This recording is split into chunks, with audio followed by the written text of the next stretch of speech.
Night of intense shootout. One GSU officer who had been taken hostage by the gunman was found dead. Elvis Koskei now brings us that story that has shocked the nation. It was end of the day for the lone gunman who carried out the attack on Deputy President William Ruto Sugoi home after engaging police officers for more than 18 hours. It took the arrival of an APC to bring down the attacker who killed a GSU officer he had held hostage. According to Rift Valley Regional Coordinator Wanyama Msiambo, police also recovered the gun which the gunman snatched from the police. The operation we have been doing since yesterday is now over. We have secured the place, and in the process of securing the place, the lone gunster has also been eliminated by the security forces. And so life is back to normal. And I want to take this opportunity, therefore, to thank the officers for a job well done, a job well executed, because in the process of the operation, there is nothing else that was spoiled, there is nothing else that was done overboard. Wanyama announced the end of siege this morning after a night of shootout between the gunman and security officers who had cordoned off the DP Sugoi home for more than 18 hours. I also wanted to say that it is unfortunate, regrettable, that this lone gunster managed to kill one of our officers. So as we have managed to deal with him, officers have managed to deal with him, unfortunately and regrettably, we have lost one officer. And as you may be aware, the other officer who was attacked yesterday during the day, he's in an hospital. Thank God he's out of danger. In conclusion, I wanted to ask members of public and all of us that we don't take security matters routinely.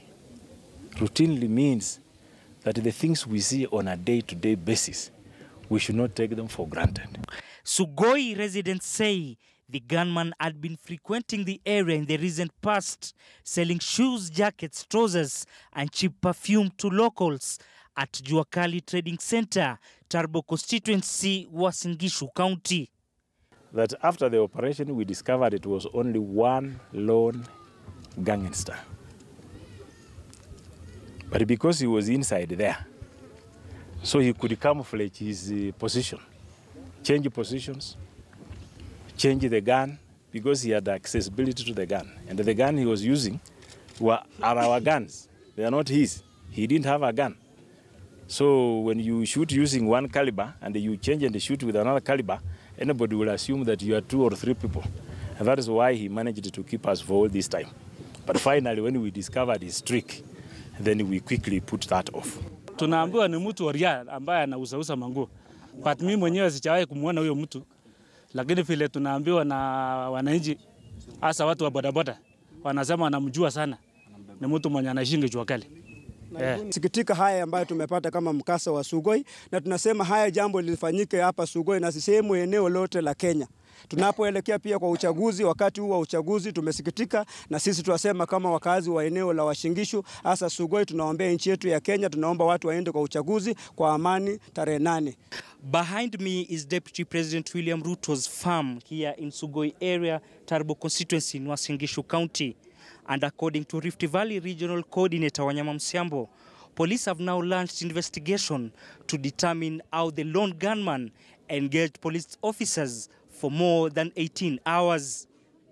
Elvis Koskei, KTN News, Sugoi area in Uasin Gishu County. Let us now speak live to Elvis Koskei, who joins us live from Eldoret. Elvis, good afternoon. Do we know the motive of this attack just yet?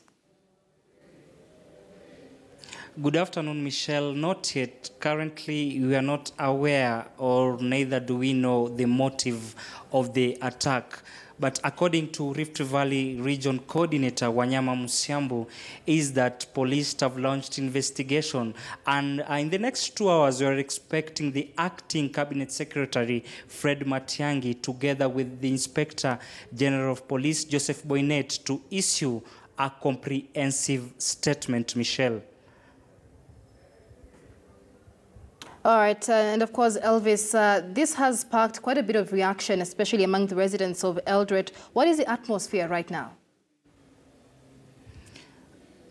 Michelle, what I can report is that I was at Juakali Trading Center. This is the place where we are told that the lone gunman used to conduct his trade activities in the region.